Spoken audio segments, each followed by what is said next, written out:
Apakah yang kita lakukan hari ini adalah untuk menjamin orang Sulawesi Tengah, Sulawesi, dan Indonesia besok tidak boleh terganggu makanan. Ini masalah yang sangat strategis, fundamental. Apa yang dilakukan kalau kita kerja pertanian itu menembus langit dan berujung ibadah. Kenapa? Karena pertanian itu makanan. Kau bisa punya uang banyak, kau punya mobil mewah, kau punya rumah di mana-mana. Kalau kau nggak bisa makan, saudara bisa apa? Dan pertanian tidak boleh egois. Tidak hanya milik orang kaya, pejabat, tidak. Semua sama. Mengurusi pertanian di segalanya, men. Bukan hanya makan. Mengurusi pertanian itu lapangan kerja. Orang yang bisa marah kalau makanannya kurang, atau khawatir besok akan bersorak. Kalau mau lihat daerahmu baik, Pak Camat, Pak Desa, Pak Bupati, Pak Gubernur, benahi pertanian. Pertanian itu bagaikan merpati putih yang tak pernah ingkar janji.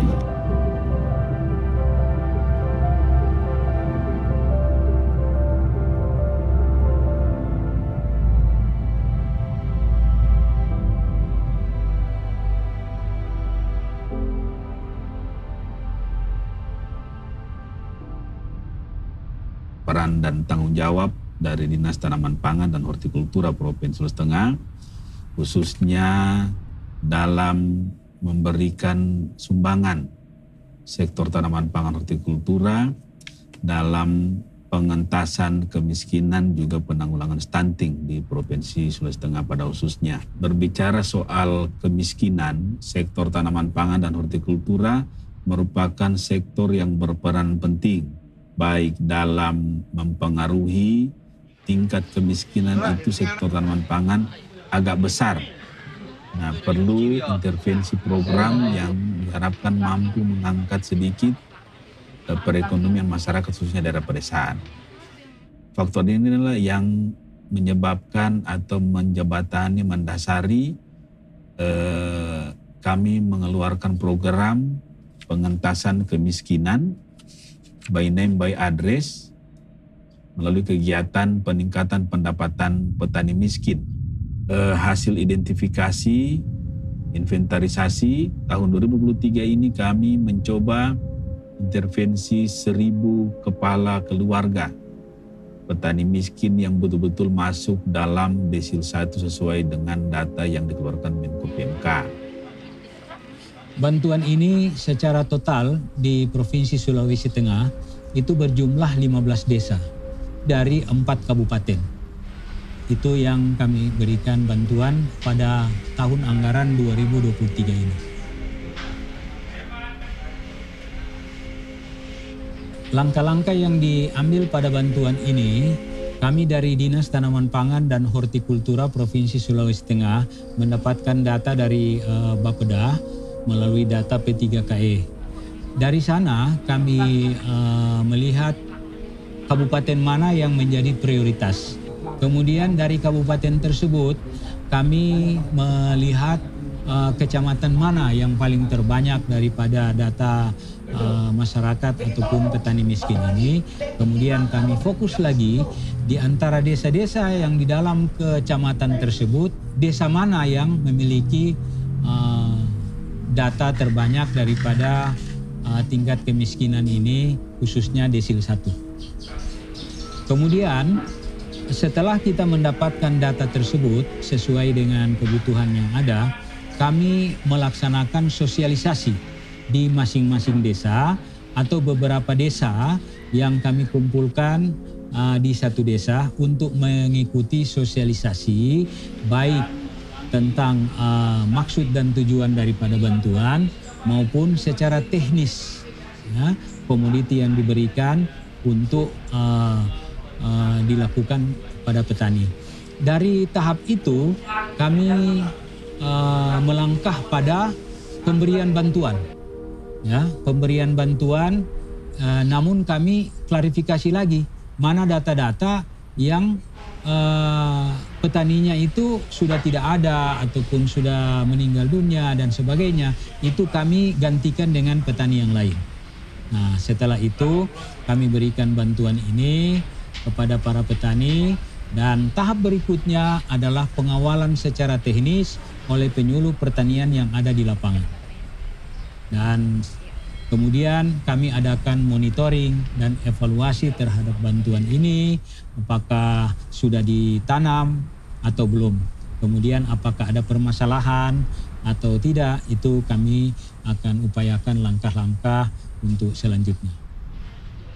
Adapun bantuan yang kami berikan kepada kelompok tani atau orang per orang ini dalam bentuk bantuan sarana prasarana dengan total jumlah dianggarkan pada saat awal 3,950.000 per orang. Berdasarkan inventarisasi, identifikasi, jumlah bantuan ini berubah menjadi 3.618.750. Bantuan yang diberikan dalam bentuk barang berupa benih jagung, bibit cabai rawit, pupuk urea, pupuk NPK, herbisida, insektisida, dan hand sprayer. Mengapa kami memberikan bantuan ini?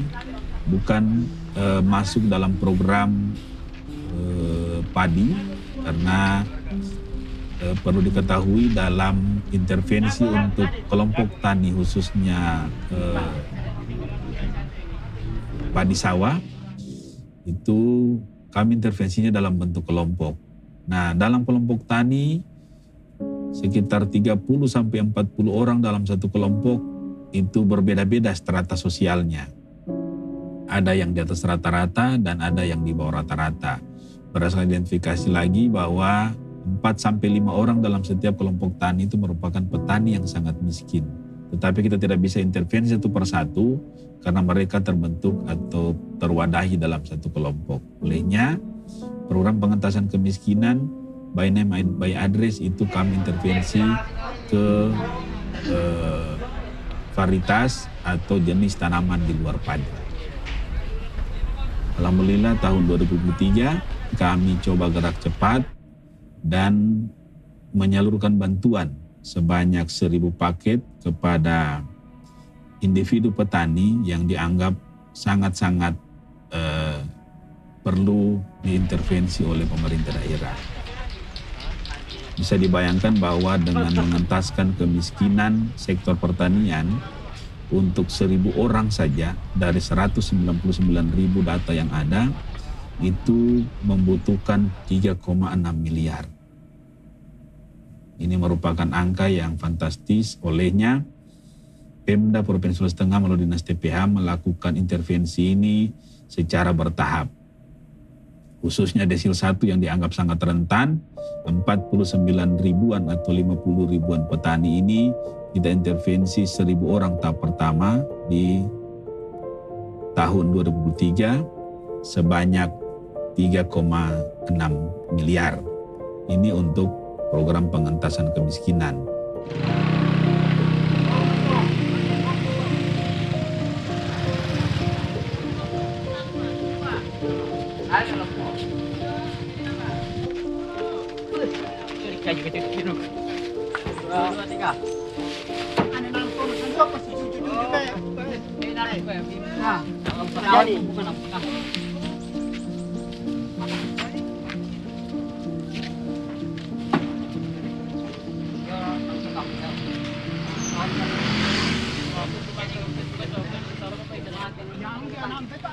Kalau untuk hambatan sekarang ini di pertanian sebenarnya adalah cuaca sebenarnya.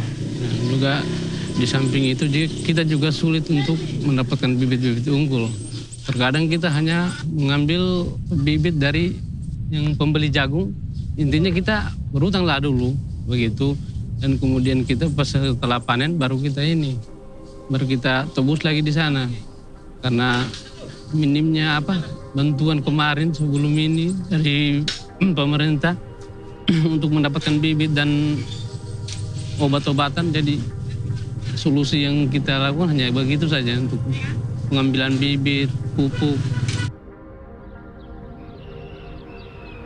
Desa Baloas ini memang secara mayoritas petani, sebagian pegawai negeri, dan kebanyakan di sini dipenuhi oleh jumlah petani, kebanyakan petani. Harapan kami kepada para petani ini bagaimana kita selaku masyarakat yang alhamdulillah pada saat ini sudah mendapat langsung bantuan dari Dinas Pertanian Provinsi ya. Dan ini juga salah satu harapan kami pemerintah ini salah satu bisa mengurangi angka kemiskinan yang ada di Desa Baloas. Jadi data DTKS tersebut berhubungan dengan ini sudah bantuan ini. Jadi dengan berlalunya waktu pasti angka kemiskinan di Desa Baloas akan menurun adanya bantuan semacam ini. Karena ini mengelola pertanahan, mengelola apa yang bisa menghasilkan untuk masyarakat. Makanya dengan harapan kami selaku pemerintah Desa Baloas sangat banyak terima kasih banyak dengan bantuan yang ada untuk masyarakat kami.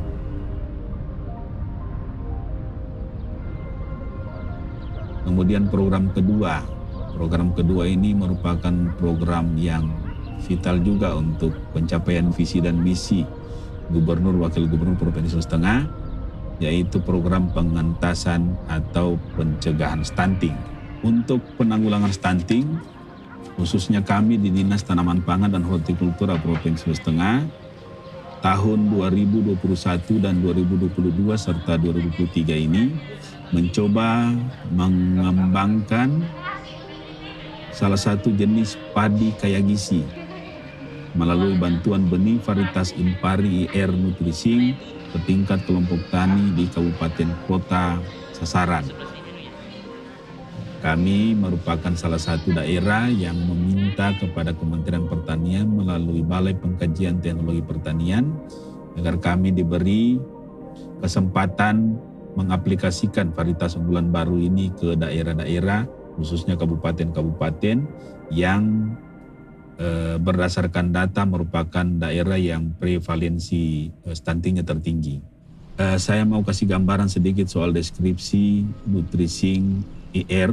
Ini merupakan varietas unggulan baru yang dihasilkan oleh Badan Penelitian dan Pengembangan Kementerian Pertanian dan dilepas secara resmi oleh Bapak Menteri Pertanian sesuai dengan SK Pak Menteri nomor 168-540-C/01 tahun 2019.